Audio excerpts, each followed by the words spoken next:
But I'd rather die to you than die to myself and live in your realistic world. Everyone is you pushed out when manifesting is not just about the people that you want to manifest interactions with. It's also about the reactions you get from people the moment you start changing what you say, what you think, what you do, how you move. When you place yourself in your desired reality, you may get called delusional, you may get called crazy, you may get people saying that so-and-so is unrealistic, it's unrealistic to go for that, and all these different things.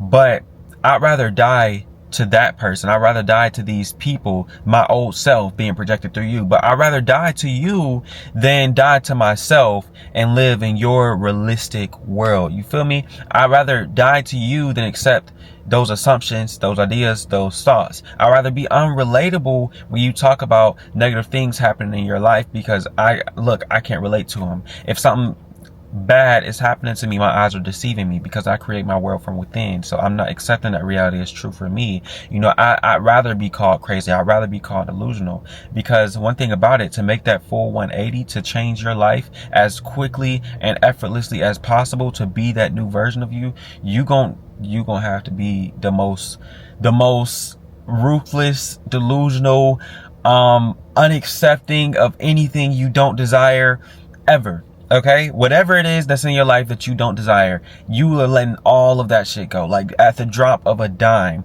Old conversations, old connections, things that don't benefit you, everything, let it go. We're letting all of it go, okay? And to other people, it's gonna look so crazy, like, oh my gosh, you changed, and why are you doing this? And you're crazy, and so is not gonna work out, and you need to be more realistic, because that's just not how the world works. To you, that's not how the world works for you, okay? But you see your end, and nobody can stop you from experiencing your end. And that's gonna ruffle feathers, but it's only gonna ruffle feathers because that's the old you coming up in other people. See, this is how you expected them to react, because the old you used to think that way, right? So it has no choice but to push that out into other people and say, hey, this isn't right, that's wrong. You've created these thought forms that have no choice but to have an impact on people around you when you start making these moves. Also though, you're gonna have, sometimes you experience a sense of nervousness when you choose your new reality, when you decide, who you are, what you're gonna do, who you're gonna be. It's such a drastic change to where there's going to be a little resistance, a little pushback. There's an old you that comes up. It doesn't have to be, but it depends on where you are when it comes to you choosing your reality, okay? Now, that was just something I wanted to get out the way. If y'all are new here, welcome. My name is Evan. I'm just going to read a little bit of Neville Goddard real quick. Really dive into what I was talking about, okay? So he says, it is necessary to have an aim in life. Without an aim, we drift. What want'st thou of me? Luke 18:41 is the implied question asked most often by the central figure of the Gospels. In defining your aim, you must want it, okay? This ties into what I was just talking about, because it is necessary to have an aim in life. What want'st thou of me? It says, without an aim, we drift, okay? The reason we drift is because that old self comes up and shows itself in everything around you, in your reality. What you manifested in the past, who you used to be, it has this little sprinkles of itself around yourself in your reality, right? And since we were conditioned to allow the outside to influence the inner, for a moment there, we may do that, all right? But if you have a definite aim, if you can hold the end in your mind, the end result in your mind, and you can stick to that, there's no way you can drift, because you know where you're going. You already have tunnel vision. So he says, it is lack of the passionate direction to life that makes man fail of accomplishment. The spanning of the bridge between desire, thinking of, and satisfaction, thinking of, and satisfaction, thinking from, is all important. We must move mentally from thinking of the end to thinking from the end. This reason could never do. By its nature, it is restricted to the evidence of the senses, but imagination, having no such limitation, can. Desire exists to be gratified in the activity of the imagination. Through imagination, man escapes from the limitation of the senses and the bondage of reason. Once again, when I said so-and-so happened, it was bad, or it wasn't working out right, me immediately already said my eyes are deceiving me. My eyes are deceiving me. That is not my reality, right? So it's the same when people come to you and they try to say, hey, you know, so-and-so isn't right, or you can't be delusional, or you can't think this way, or you need to be more realistic. My eyes are deceiving me. That's not my reality, okay? That is the limitation. That is the realm of limitation.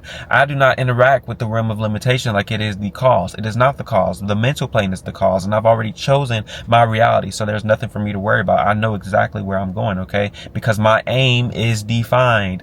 All right, let's see where we were at.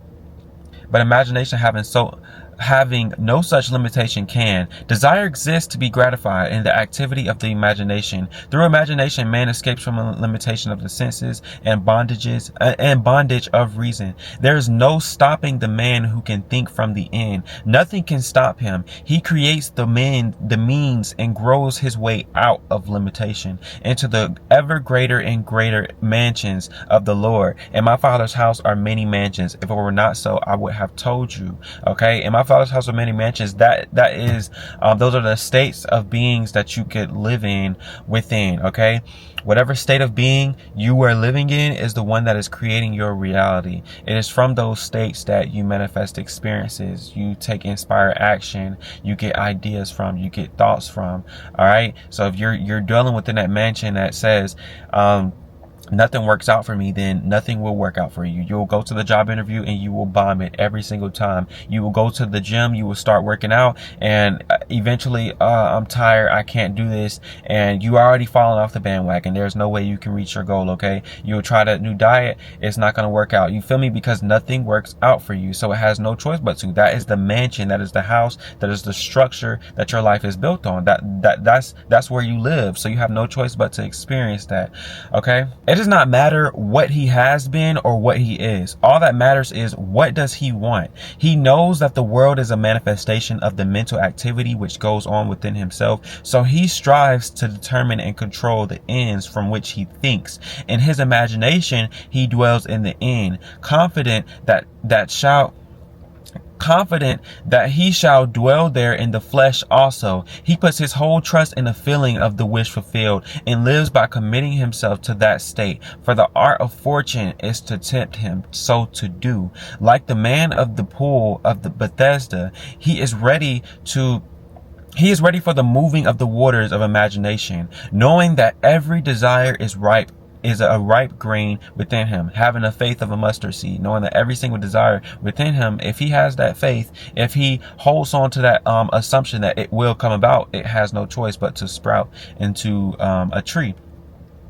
Ripe grain to him. He knows how to think from the end. He is indifferent to the mere reasonable probability and confident that through continuous imagination, his assumptions will harden into fact. But how to persuade men everywhere that thinking from the end is the only living, how to foster it in every activity of man, how to reveal it as a plenitude of life and not compensation of the disappointment. That is the problem. Okay, this is one of the things that I highlighted this on my phone when I was reading it. It says, life is a controllable thing. You can experience what you please once you realize that you are his son and that you are what you are by virtue of the state of consciousness from which you think and view the world. I don't know if I read this already. I feel like I may have, but I feel like it's just one of them quotes that I look at pretty often. But that's the end of this chapter. He includes Luke 15:31 at the end. It says, son, thou art ever with me, and all that I have is thine. Okay. I really don't feel like trying to decode what that means right now, but yeah, y'all, thank y'all so much for tuning into this video. I trust that y'all got it. When you really want to make that full 180 in your life, I'm talking about 0 to 100. The quickest way there is just being delusional. Be delusional. Be delusional. And I'm saying be delusional because when you hear that word delusion, it points to that like extreme, you know, that extreme end of the spectrum. Like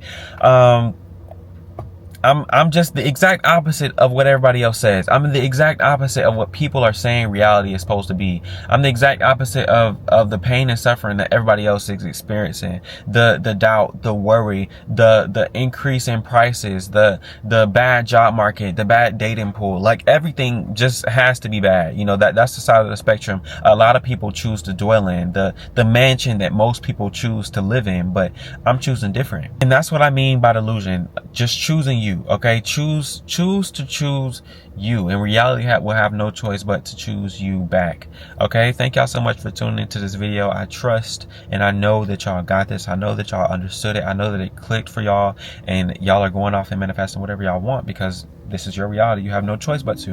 All right, thank y'all so much. Love y'all. My email is going to be linked down below, and I will catch y'all in the next video. Peace out.